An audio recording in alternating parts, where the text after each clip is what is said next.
Hello students, the next algorithm which we will be studying is known as the depth buffer algorithm or the Z buffer algorithm. This is a commonly used image space approach for detecting visible surfaces. This is an extension of the concept of frame buffer. Earlier we told that after projection, depth information of all the pixels are lost. But for this particular algorithm, we have to retain the depth information for all the pixels in the image space.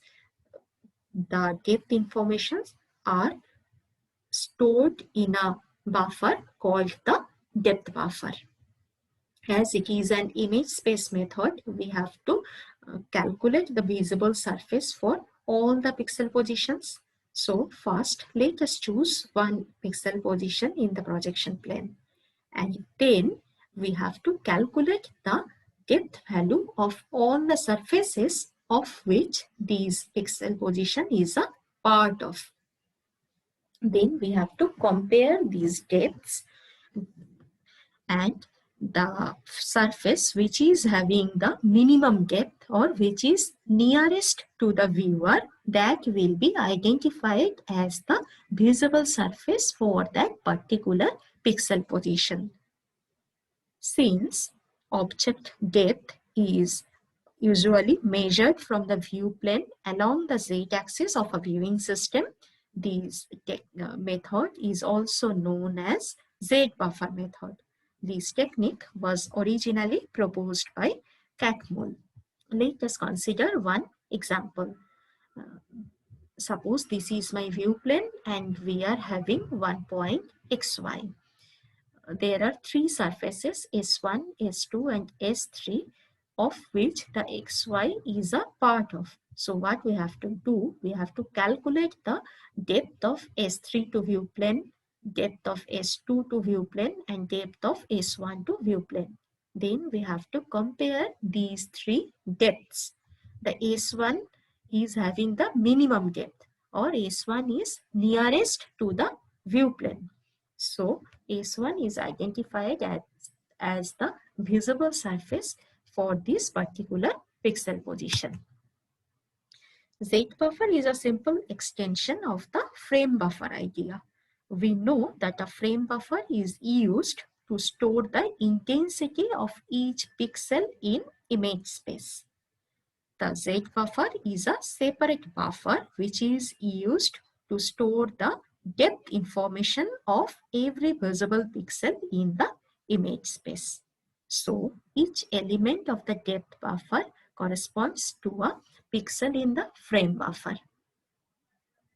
All the depth values in the depth buffer initially will hold the value as the maximum possible depth. And all the values in the frame buffer initially will be set to the background color. So what are the steps?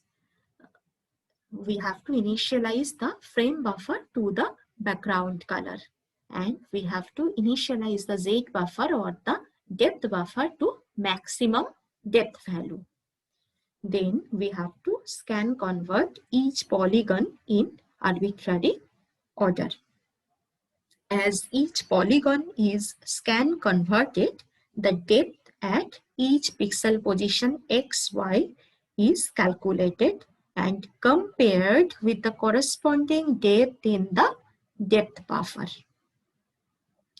If the newly calculated depth value is less than the Z value or the depth value in the depth buffer, then the Z buffer should be updated with the new depth value and the frame buffer will be updated with the color of the polygon surface which we were considering. Again, we have to scan convert the next polygon. For each pixel of that polygon, we have to calculate the depth. We have to compare that calculated new depth with the value previously stored in the buffer at that location. If the new depth is less than the buffered Z value, then the Z buffer should be updated. Otherwise, it will be left with the old value. And whenever the depth value is updated, the Z frame buffer value will also be updated with the color of the polygon. For this algorithm, what will be the input? The depth buffer dB xy initialized to 1, that is the maximum depth, and the frame buffer fp initialized to the background color. We also need the information of all the surfaces S. And what will be the output? The depth buffer and frame buffer with appropriate values, using which we will be plotting the surfaces. So for each surface S, for each pixel position xy within that surface, we have to calculate the depth d of the point xy. If d is less than dbxy, that means already stored depth value in that position, then we have to set the dbxy equals to d, and we have to set the fbxy or the frame buffer xy to the surface color of S. Otherwise, nothing to be done, nothing to be updated. Then the for is ended and this for is also ended. So from this algorithm, this point, how to calculate the depth, that is one question, right? So depth is calculated from the frame equation. We know that for a particular plane, the equation is ax plus by plus cz plus d equals to 0, where a, b, c are the plane constants. So z equals to minus ax minus by minus d by c. Now this calculation is computation intensive, right? Because we have to calculate these values for all the pixels. So instead, we can use the incremental approach. That is the beauty of the image space method. We can take help of the coherence. So while processing along a particular scan line, the y value stays constant along a particular scan line. You remember the scan line polygon filling, right? So y stays constant and x will be differing by plus or minus 1, right? So if z equals to minus ax minus by minus d by c, at x plus 1 comma y position, what will be the z value? Z dash equals to minus a x plus 1 minus by minus d by c, right? So what is the difference? Z dash equals to z minus a by c, or z dash minus z equals to minus a by c. So while y stays constant, x is x plus 1, then the change of z value is dz equals to minus a by c. So now that is my depth. Okay, now we finished one scan line. If we go to the next scan line, the y value will differ by 1 and the change in the z component will be dz equals to b plus a into dx whole by c, where dx is the change in the x value on that particular edge. Thus, at each scan line, the starting z value is produced by a single addition of a pre-calculated quantity to the initial value at the previous scan line.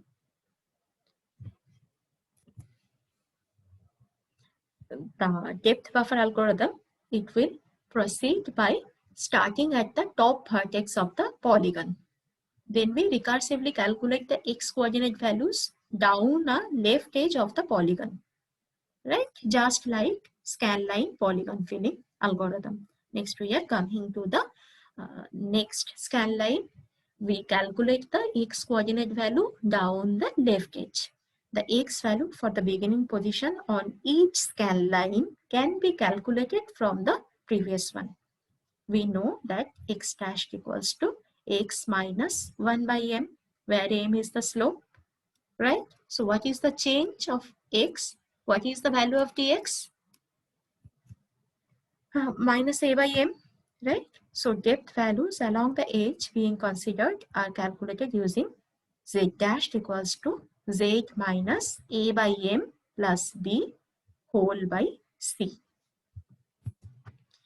So if this is the surface we are considering, this is the top scan line, and then we are having, this is y scan line and this is y minus 1 scan line. So we have to calculate the x value for the starting position for the left edge, and y value will be y minus 1, and the next value along the same scan line, it will be x plus 1, x plus 2, like that, and this is my x value and this is my x dashed. So I can calculate the change and I can get the depth value as well. What are the advantage of these algorithm? It is easy to implement and it can be implemented in hardware as well to overcome the speed problem. But this algorithm has a lots of disadvantages as well. The first disadvantage is obviously the depth buffer algorithm is not always practical because of the enormous size of the depth and intensity arrays. The depth buffer will be having the same size as of the frame buffer.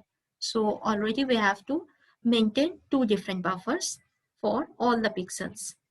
So for generating an image with a raster of 500 into 500 pixels, it requires this many number of storage locations for each array. So that is a huge number.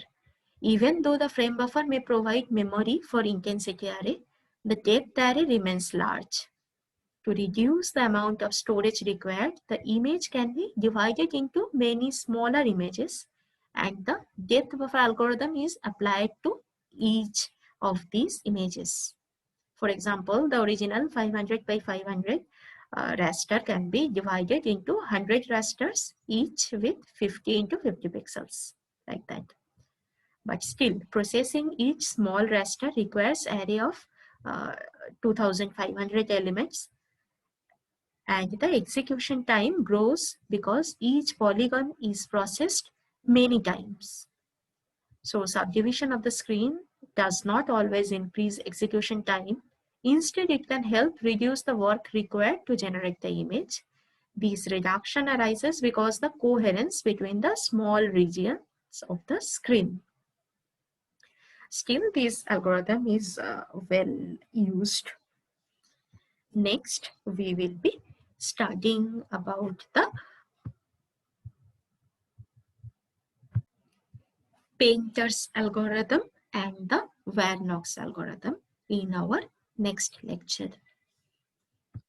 Hope you have got the basic idea about these two algorithms. If you have any issues, you can ping me in WhatsApp, or you can start a thread in the Bodhi tree itself. You have to solve the in-quiz. Based upon that, your attendance will be marked. Happy learning. Thank you.